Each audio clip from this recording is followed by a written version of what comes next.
Hi, my name is Daniela Marquez. I'm 23 years old from Marikina City. Joke lang.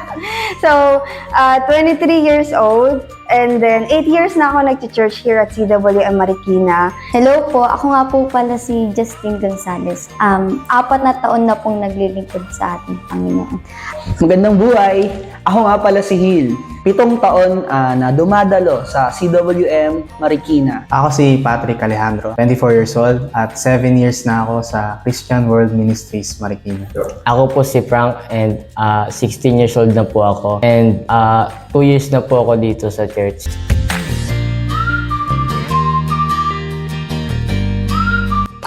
Pinaka-memorable memory for me is yung Revive Generation. I'm not sure, 2017, 2018. So, ayun, bakit? Siguro kasi that was the first time as well na kasama ko yung mga classmates ko from senior high na ma-invite sa church. Yung group kasi na meron kami, yung for Bible study namin na ginagawa every Friday. And we had the opportunity na ma-invite them sila. And nakaka-bless lang din kasi of course, parang puno that time yung barangay. So, nakakatuwa lang na maraming youth nang nakadalo, maraming invites, and naging matagumpay naman yung concert. Para sa akin yung yung 3rd anniversary ng youth kasi nag-effort yung bawat bata doon na magsuot ng uniform, di ba? At ang cute lang makita na a-attend ka ng youth service, diba? Tapos naka-uniform ka ng school mo. So, ayun. Actually, kakatanong lang nito sa akin nung Teacher's Day. Tinanong ako ng student, ano daw yung most memorable experience ng buhay ko. At nangyari yun in the last 7 years of my life. 2018 po, CWM Youth Conference sa Marikina Teatro. Na-assign po ang CWM Marikina na mag-host ng napakalaking event po na ito na kung saan dinaluhan ng iba't ibang youth groups from different outreaches. Pinaghalong kaba at tuwa yung naramdaman ko nung oras na yon dahil naka-assign din ako para mag-perform ng isang poetry and nag-usher din po ako ng mga tao na dumalo po nung oras na yon. Masaya po and hindi makakalimutan.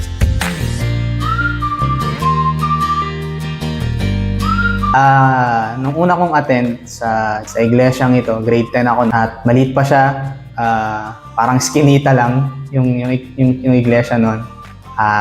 Plywood pa yung gilid, hindi lang upuan lang yung makikita mo at napakaliit pa nung aisle, so mahirap dumaan. So physically talagang maliit, pero kahit na ganun, hindi ko siya masyadong napansin. Ang mas nakita ko yung mga tao, kung gaano sila kasaya and gaano sila, ka-welcoming that time. When I first attended the church, actually maliit na space lang talaga siya. And that time, meron siyang 2 pinto, kung di ako nagkakamali. Meron sa dulo, and then meron din sa gitna. So, ayan. And nung first day na attend ko, I felt odd kasi, dati kasi umatid ako sa ibang church. And no, naabot ako, Manila paper sa lyrics. Yeah, yung parang nanibago ko. Pero at the same time din, na-bless naman ako na, at least kahit pa paano, ginagawa naman ng paraan. And na-amaze lang ako na within that kind of structure, at least, kumbaga na idadaos yung service. Yung natatandaan ko pong itsura po ng church noon is sementado na po siya and yung pulpito po may kortina po siya and yung ginagamit po sa multimedia, di pa po siya TV, monitor pa po siya. Priority ko. Kasi nung di ko pa nakilala si Lord, yung sarili ko lang talaga yung madalas kong sundin, di ba? O gawin or isipin, di ba? Sa lahat ng ginagawa ko. Parang, kumbaga gusto ko lang sa araw-araw yung ginagawa ko, masaya lang ako. Pero nung nakilala ko si Lord, alam mo yun, parang kumbaga nag-matured ako at some point na parang, dapat di ko sinasayang yung buhay ko na basta masaya lang, di ba? Kumbaga, nag-e-effort din pala ako na mamuhay na kasama ang ating Panginoon. Physically, well, I changed. Ito po yung dati kong itsura. Ganito po ako kapayat noon. Pero ngayon, makikita nyo po, pinalusog po ako ng ating Panginoon. At bukod po roon, tingin ko, nagkaroon po ako ng vision. Nagkaroon po ng direction ng aking buhay nang dahil po sa paglilingkod at nang dahil po sa ating Panginoon.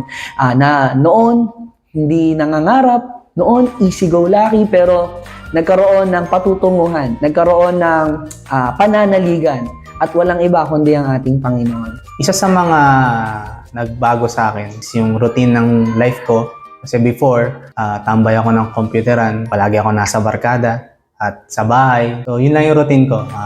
Bahay, barkada, computeran, galaan. Pero nung nakakilala ko sa Panginoon, ayun, nagkaroon ng direksyon yung buhay ko. Nagbago na yung tambayan ko at sa iglesia na.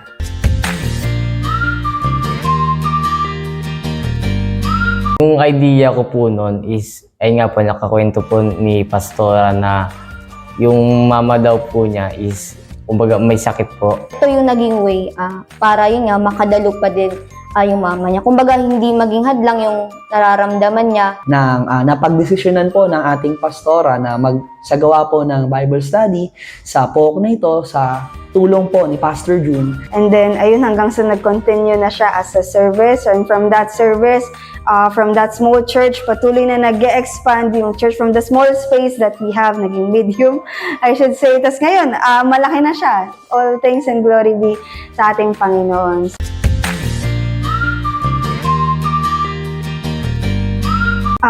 First and foremost sa buhay ko, naging mabuti si Lord in what way? Ayan, despite of my flaws, ayan, nahanap na ako. Hindi rin mo yung patalon-talon ako ng mga churches, and yet, He still finds me and He found me. Kinupkup ako ni Lord, pinatawad niya ako. And ayun, nasa proseso ako ng pagbabago.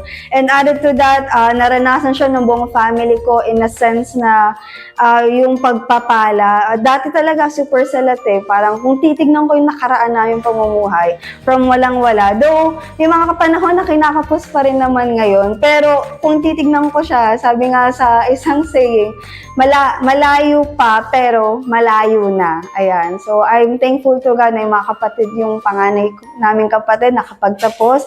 Ako, nakapagtapos. And yung mga kapatid ko, ongoing sila sa pag-aaral.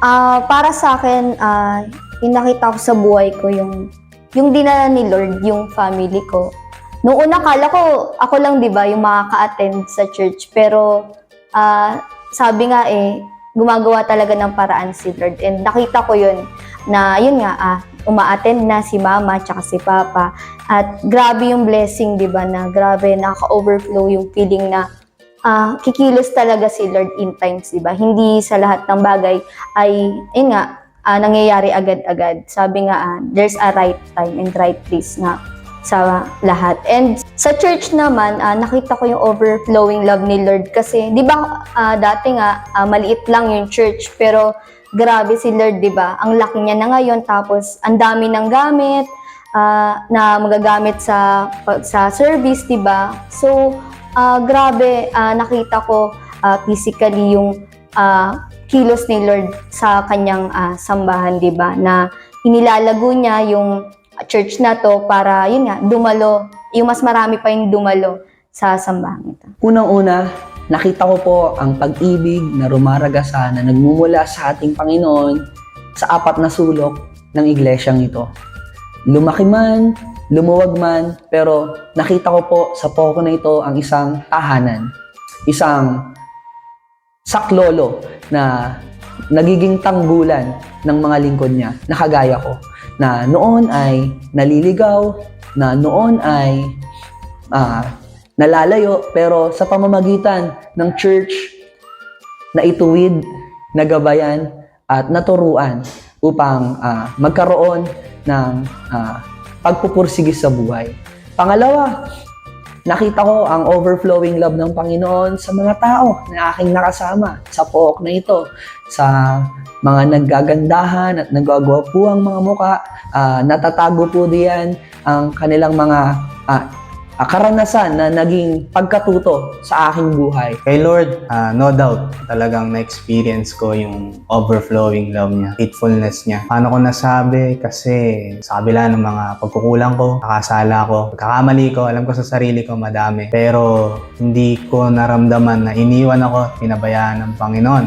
At talagang kita ko sa buhay ko, sa pamilya ko, paanong naging tapat siya at patuloy na kumakalinga sa buhay ko. Sa iglesyang ito, naranasan ko yung overflowing love dahil generous sila.